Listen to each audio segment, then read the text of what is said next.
ఇక అనన్య అందరి కాళ్ళని పట్టుకొని వేడుకుంటూ ఉంటుంది. లీలావతి మెడ పట్టుకుంటుంది. దుర్మార్గురాలా, ఛీ, ఇంత నీచురాలువా! ఈ ఇల్లు ఉమ్మడి కుటుంబం. ఆనంద నేను ఎంతో ఎంతో ప్రేమగా ఉంటాము. అలాంటి నువ్వు మా ఇంటికి వచ్చి ఇన్ని కలతలు ఇన్ని ఘోరాలు చేస్తావా? ఏ కాంచన, దీన్ని తీసుకొని బయటికి వెళ్ళు అనగానే రోహిత్ ఒక్కసారి ఆలోచిస్తావా అని అంటారు ఆనంద. లేదు పిన్ని, ఇది చేసిన ఘోరాలు తలుచుకుంటేనే అసలు ఇది నా భార్య అని చెప్పుకోవడానికే సిగ్గుగా అనిపిస్తుంది అని చెప్పి ఇక కాంచనని అనన్యని బయటికి గెంటేస్తారు రోహిత్. కరెక్ట్గా శేఖరన్ దగ్గరికి వచ్చి పడతారు. శేఖరన్ చూస్తూ ఉంటారు. ఏంటి వీళ్ళిద్దరినీ బయటికి గెంటేశారా? అయిపోయింది. దీనితో పాటు నా కూతురు అనన్య జీవితం కూడా అయిపోయింది. ఇప్పటికీ నేను నిజం చెప్పి ఆనందమ్మ, లీలావతమ్మ, రోహిత్ బాబు అందరి కాళ్ళు పట్టుకోవాలి అని చెప్పి బాబు బాబు వాళ్ళిద్దరినీ గెంటేయద్దు అని చెప్పి అంటారు. శేఖరం పక్కకి తప్పుకో, వాళ్ళు చేసింది అనగానే అమ్మ ఆనంద భైరవి అని కాళ్ళు పట్టుకుంటారు శేఖరం. అమ్మ వాళ్ళు ఎవరో కాదు, ఆ కాంచన నా భార్య ఒక అమ్మాయిని తీసుకుని వెళ్ళిపోయిందన్నాను కదా, తను ఎవరో కాదు ఈ అనన్యే నా భార్య, నా కూతురు. వీళ్ళు అబద్ధాలు చెప్పుకొని బ్రతుకుతున్నారు. కానీ నేను నమ్మకస్తున్నమ్మా. నా భార్యని నా కూతుర్ని క్షమించండమ్మా. అలాగే నా కూతుర్ని నేను సరిదిద్దుతాను. ఇప్పటిదాకా దీని పెంపకంలో ఇది రాక్షసిలా మారిపోయింది. కానీ ఇప్పుడు నేను నా కష్టంతో నా కూతురికి బుద్ధి చెప్తాను. బాబు మీరు నాకు అల్లుడుగారే, కానీ ఈ ఇంట్లో పనిచేస్తున్న వాచ్మెన్ని. నా కూతుర్ని మీరు ఒక్క అవకాశం ఇవ్వండి అని చెప్పి అంటూ ఉంటే ఇటువైపు అనన్యకి ఫీజులు ఎగిరిపోతాయి.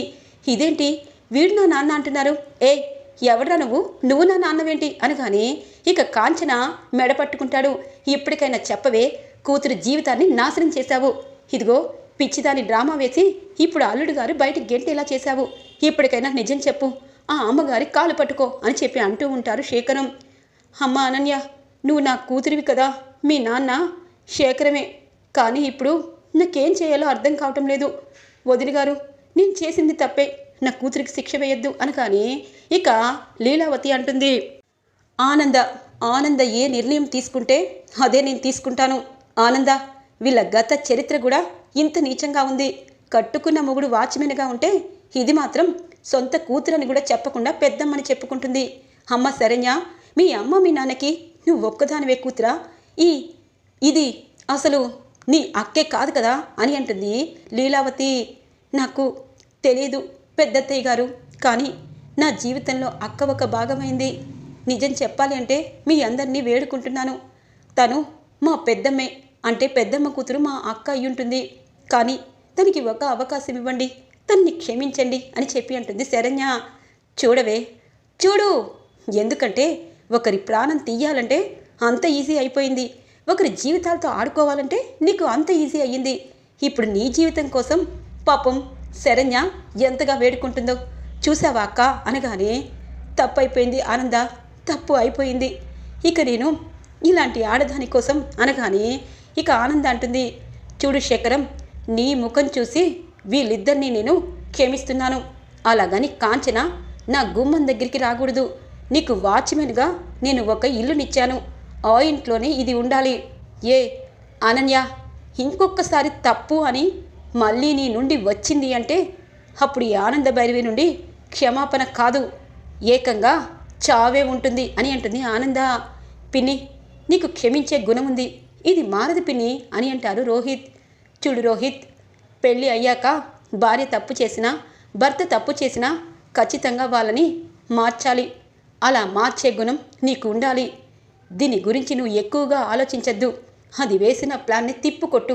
అలాగే ఎన్నిసార్లు ప్లాన్ వేస్తుందో చూడు. విరక్తి కలిగితే విడాకులు ఇచ్చే, ఇంకొక గొప్పింటి అమ్మాయినిచ్చి చేస్తాను. అప్పుడు దీనికి మనుషుల విలువ, ప్రాణాల విలువ, కుటుంబం విలువ అన్నీ తెలుస్తాయి అని అంటుంది ఆనంద. ఇక రోహిత్ లోపలికి వెళ్ళిపోతారు. ఈ ఒక్క ఛాన్స్ ఇచ్చారు కదా, చాలు, కొన్ని రోజులు ప్రేమగా నటిస్తాను. నా కడుపు పండాక రోహిత్ని అలాగే ఇంటిని ఒక ఆట ఆడుకుంటాను అని చెప్పి వాళ్ళమ్మ కాంచన దగ్గరికి వచ్చి చెంప చెల్లిమనిపిస్తుంది.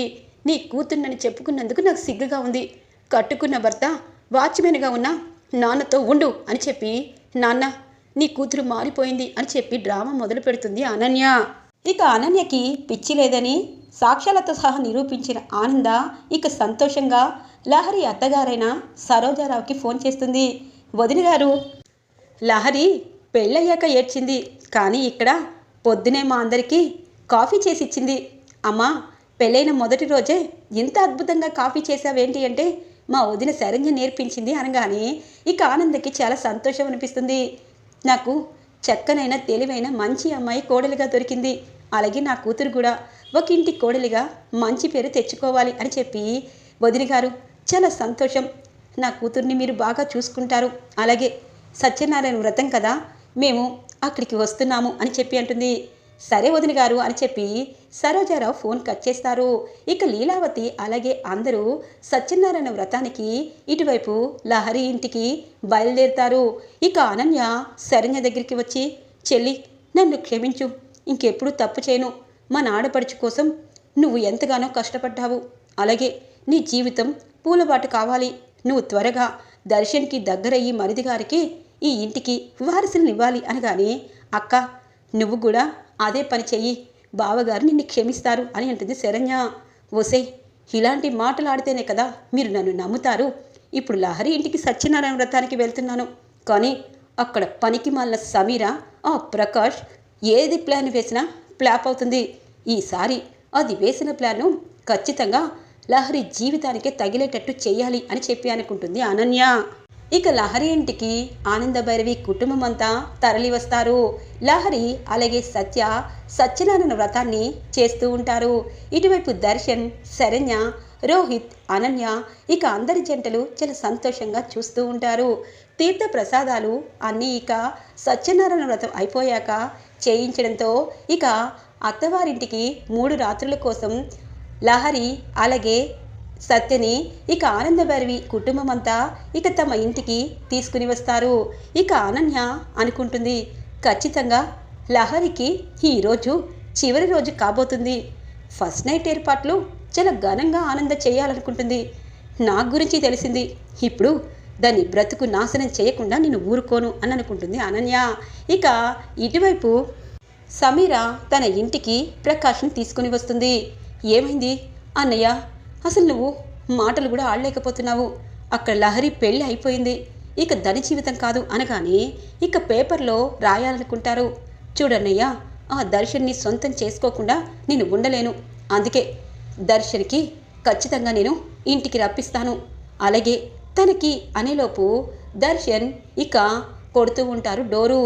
దర్శన్ని చూడగానే, దర్శన్ నువ్వా అనగానే, ఇంతకీ మీ అన్నయ్య ప్రకాష్ దేనికోసం పెళ్లి మండపానికి వచ్చి చెప్పాలనుకున్నాడు, నాకేమైనా చెప్తాడేమో అని అమ్మో దర్శన్ ఏంటి ఇలా ఈ టైంకి అనుకోకుండా వచ్చాడు అని చెప్పి, దర్శన్ ఏం చేయాలి చెప్పు, నాకు క్యాన్సరా, అలాగే ప్రకాష్ అనగానే, నీకు క్యాన్సర్ ఉందో లేదో అన్నది పక్కన పెట్టు, ప్రకాష్ నిజం చెప్పు, కళ్యాణ మండపానికి వచ్చి ఎవరి గురించి నిజం చెప్పాలనుకుంటున్నావు, అంటే నా చెల్లెలు లహరి గురించి నిజం చెప్పి తన్ని అరెస్ట్ చేయించాలనుకున్నావు కదా అని అంటారు.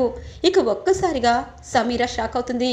చూడు సమీర, ఇన్ని రోజులు మీ మీద జాలి ఉండేది, ఇప్పుడు ఆ జాలి కూడా పోయింది. నా చెల్లెలి జీవితానికి అడ్డుగా రావాలనుకున్నా నీ అన్నకి బుద్ధి చెప్పాలని వచ్చాను, కానీ ఇప్పుడు తగిన శాస్తి ఎవరో చేశారు. ఇప్పుడు చెప్తున్నాను, శరణ్య నా భార్య, తన మంచి మనసుకి నేను ఎంత కృతజ్ఞత చెప్పినా తక్కువే, అందుకే శరణ్యకి నేను దగ్గర అవ్వాలనుకుంటున్నాను, శరణ్యని ఈ రోజు నుండి ప్రేమించాలనుకుంటున్నాను, మీరిద్దరూ బట్టలు సర్దుకొని వెళ్ళిపోవాలి నా జీవితం నుండి అని చెప్పి దర్శన్ స్ట్రాంగ్గా సమీరాకి వార్నింగ్ ఇస్తారు.